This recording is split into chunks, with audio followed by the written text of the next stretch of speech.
Welcome to the Growing Your Business podcast, a program created to answer the question, what's in it for me, for both the business and their customers.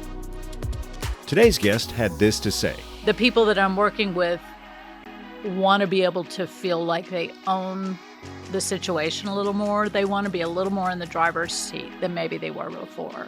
And so they want someone that's willing to take the time and explain things to them and kind of walk them through and educate them, not just tell them this is what you should do and trust me, right? They just want that someone to take the extra time, explain the pros and cons, and let them make that choice. Now, stay tuned as we hear more on their values, mission, and why they continue to grow their business.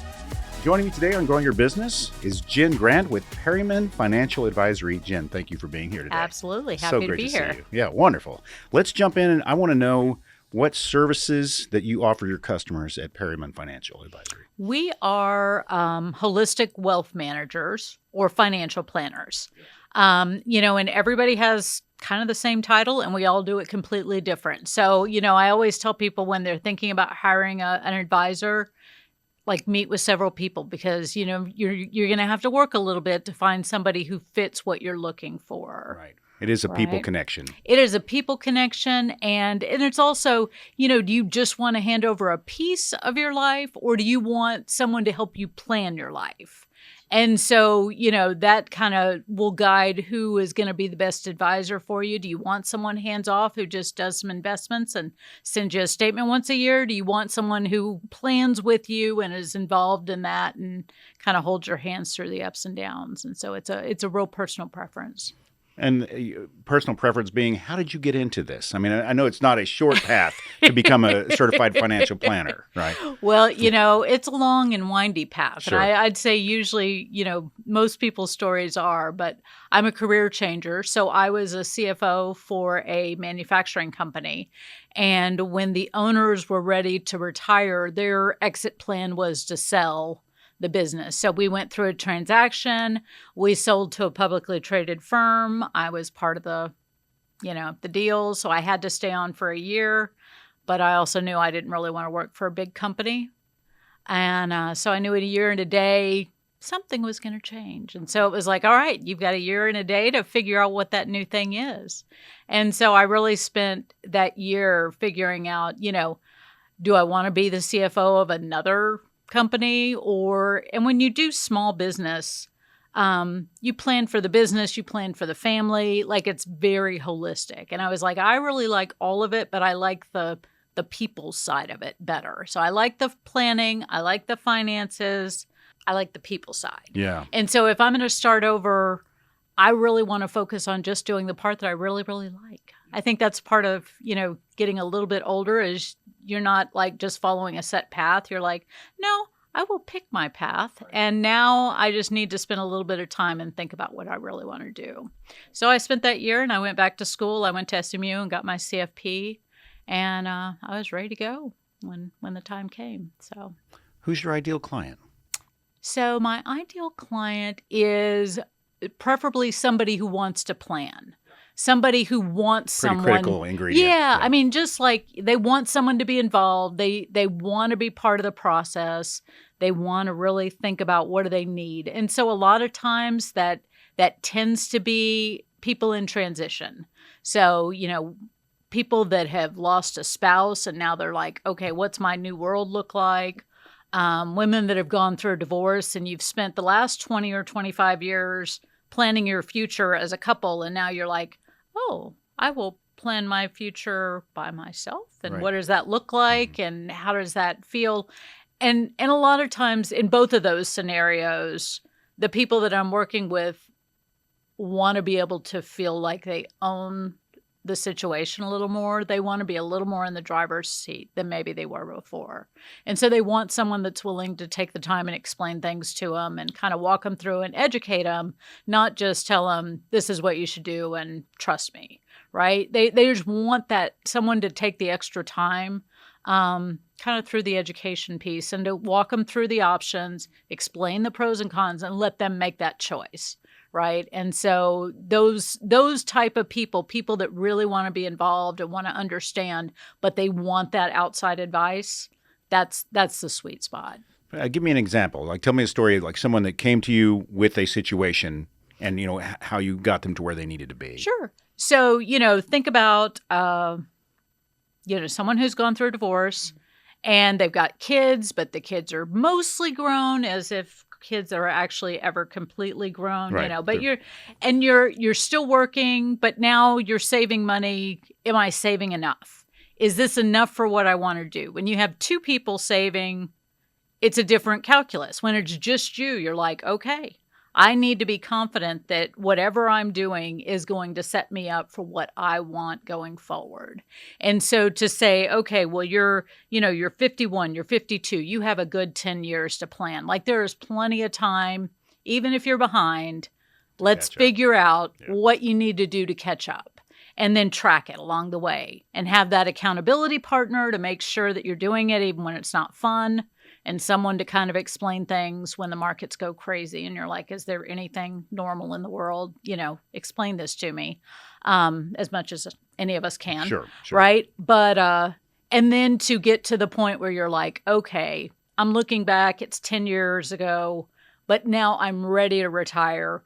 I have the money in the bank that I need to have. I have all the things in place to take care of my kids should something unfortunate happen to me tomorrow, right? I have a plan. I know what I want to do. And now I have dreams. I have goals of things that I'm ready to lean into, and I'm ready to do that. That's terrific. And I know you're involved in a couple of organizations, one I read on your LinkedIn bio. Mm-hmm. Tell me about, the why and the how you're involved there. I believe there's a women's group. Yeah, I like working with women. Yeah. I think, in a lot of ways we've been underserved over the past 30 years. I'm old enough that, when I came into the industry, I came out as a STEM major. And, and so I'd be in a room with 20, 30 people and I'd be the only female. So, so that's kind of the background I came from. And so I just want to make sure that the people that I work with are being treated the way they should be treated. And it's unfortunate how many times you'll talk to someone and they'll say, well, I have an advisor or I have a planner, but they haven't really explained to me why we're doing what we're doing. Or, I know I'm doing something, but I don't really know what I'm doing. And I think that piece of it, that's just part of my giving back, right? Yeah. Like, there are a lot of women that walked ahead of me that allowed me to do the work that I do. And I think part of my desire to give back is to make sure that other people feel empowered as far as their own lives and their own money. And so, I work with different women's groups. I have some working moms groups. I have some church groups that I'm in. I'm involved in some mergers and acquisitions group because I think that one's an interesting one, especially because a lot of times women are like, okay, well, I could work for a company, right? But they won't be flexible on my hours, or they won't, work around summer schedule. They won't do this or that. So I'm going to start my own company. And then you look back and it's like, okay, 20 years have gone by. What am I going to do with this? And very few people go through that transaction to be able to sell their business. And there's so much to learn. And, I know I learned that the hard way, getting Vincent through that transaction. And there's just so many things that you think, if I went back and did that again, these are things that I'd do differently, right?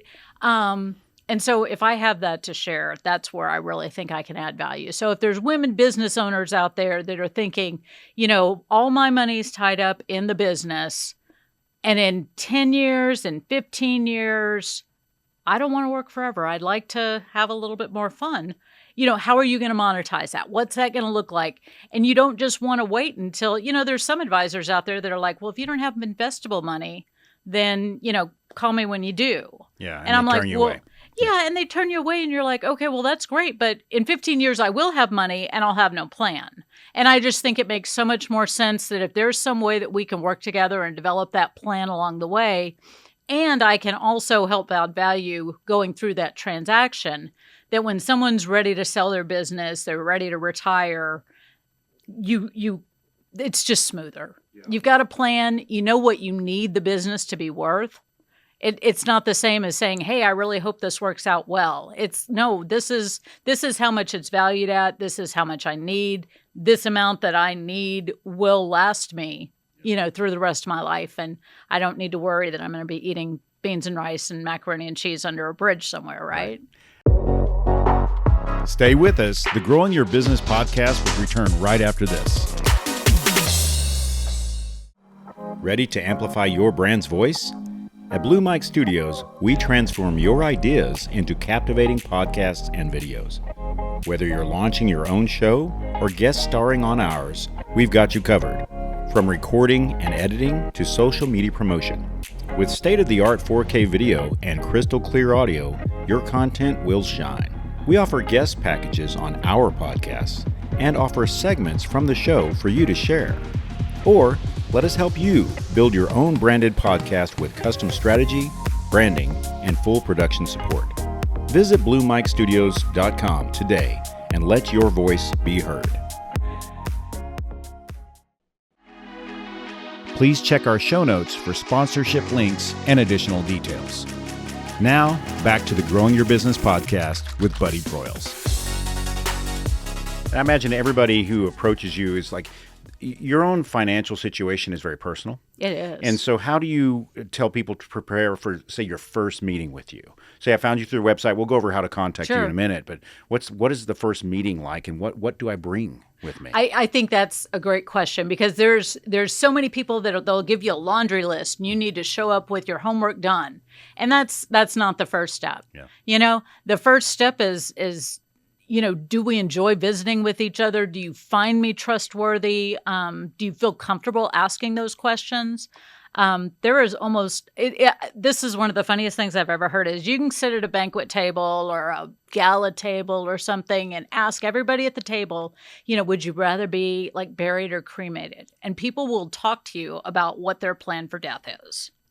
And you say, how much money do you make? And they're like, oh, too far, right? I mean, this is the most sensitive thing that you may not have discussed with anyone. Right. And if you don't feel comfortable sitting across the table with someone and feeling like you have the opportunity to be transparent and not be judged, it's not the right fit. And so I think really, just show up and be ready for some conversation and see where it goes. But the most important thing is not the numbers. The most important thing is there a good relationship possibility there, that you think that this is going to be a good mentor, a good guide, a good advisor over the next 10, 15, 20 years, right? Yeah. It's a long-term relationship. It is a long-term relationship. Yeah. And I would say, that's the other thing, is it's not for the faint of heart, because at some point, if you are a client, you are going to have to pull out all those statements. You are going to have to pull out all those tax returns. You don't want to do that more than once. Like, find someone that you really like, that you really trust, and you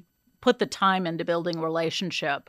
Because the other thing is, they need to understand you and your values and your desires and everything that's gone before.